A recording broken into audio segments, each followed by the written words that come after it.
Our bodies are not meant to last 100 years, right? But now the projected longevity in the general population could hit about 100. So how do we circumvent that? We always have cells in our body, and we also have stem cells. They diminish with age. So how do you amplify their proliferation, amplify their population? We can design materials for that.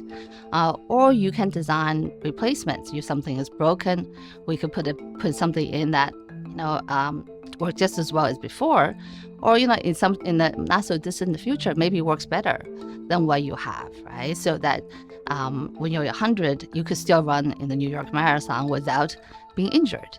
Our goal is to improve the lives of people, locally and globally. And how do you use your creativity, right? Your dedication and your ingenuity to apply the engineering principles to improve the world around us.